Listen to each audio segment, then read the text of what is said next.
মুফতি সাহেবরা লোকমা দিয়েছেন, লাকাদ খালাকনাল ইনসানা ফি আহসানি তাকওয়িম।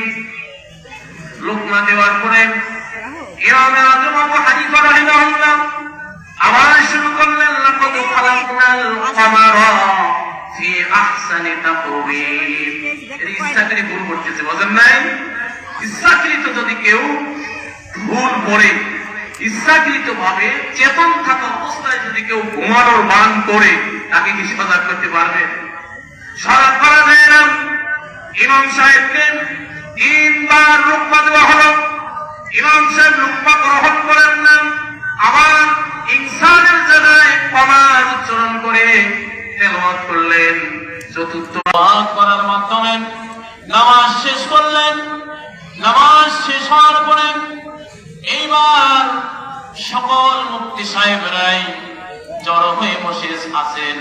ইমাম সাহেবের থেকে ফায়সালা নেবেন, ঠিক কিনা? ফায়সালা কিসে?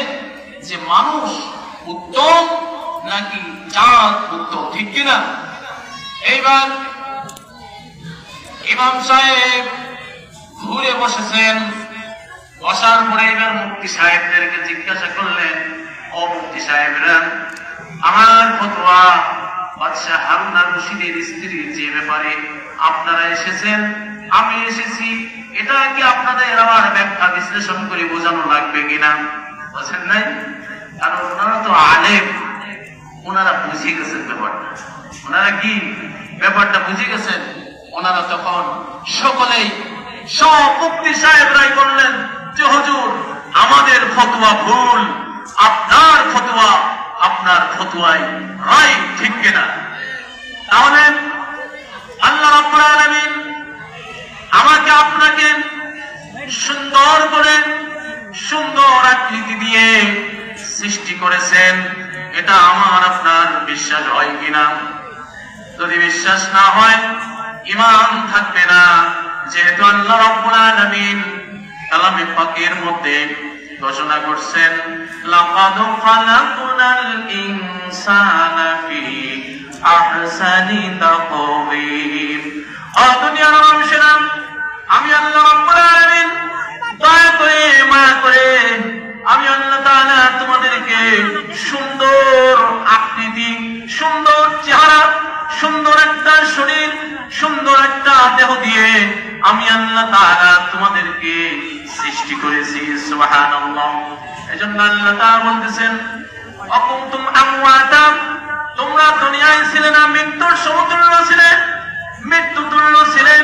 তোমাদের আকার ইঙ্গিত কোনো কিছুই তোমাদের আলামত দুনিয়ার মধ্যে ছিল না।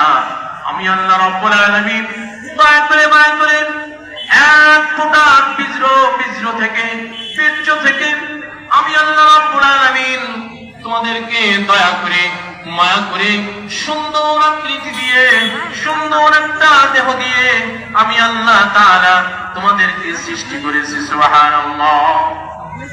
সুন্দর করে সৃষ্টি করছেন কি জন্য? কি জন্য সৃষ্টি করলেন?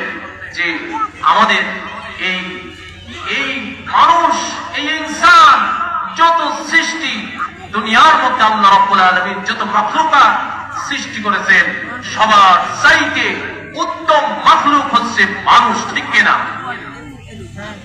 সব চাইতে উত্তম মাখলুক মানুষ। কারণ এই মানুষের মাধ্যম দিয়ে আল্লাহ রাব্বুল আলামিন প্রকাশ করছেন, ঠিক কিনা? আল্লাহ রাব্বুল আলামিন এই মানুষ সৃষ্টির আগে ফেরেশতাদেরকে ডেকেছিলেন, জিজ্ঞাসা করেছিলেন, ও আমার ফেরেশতারা, আমি দুনিয়ার মধ্যে আমার খলিফা নিযুক্ত করতে চাই, আমার প্রতিনিধি সৃষ্টি করতে চাই, ঠিক কিনা?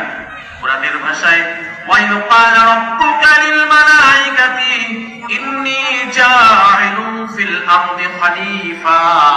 ফেরেশতাদেরকে আল্লাহ রাব্বুল আলামিন বলেছিলেন, ও ফেরেশতারা, আমি আল্লাহ রাব্বুল আলামিন দুনিয়ার মধ্যে আমি প্রতিনিধি, আমার ইসলামাভিষিক্ত, আমার খলিফা আমি নিযুক্ত করতে চাই। তোমরা কি বলো? ফেরেশতারা সেদিন সকলেই বলেছিল, ক্বালু আতাজালু মান ইউফসিদু ফিহা ওয়া ইয়াফসিকু দিমা। ওয়া নাহনু নুসাব্বিহু বিহামদিকা ওয়া নুকদ্দিসু লাক।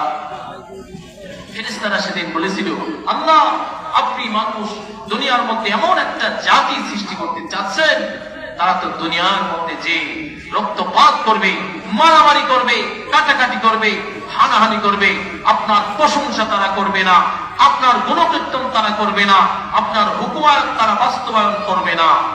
আল্লাহ রাব্বুল আলামিনকে ফেরেশতারা বলেছিল যে আল্লাহ নাহনু নুসাব্বিহু ওয়া নাহনু নুসাব্বিহু বিহামদিকা ওয়া নুকদ্দিসু লাক। আল্লাহ আমরাই তো আপনার প্রশংসা করি, আমরাই তো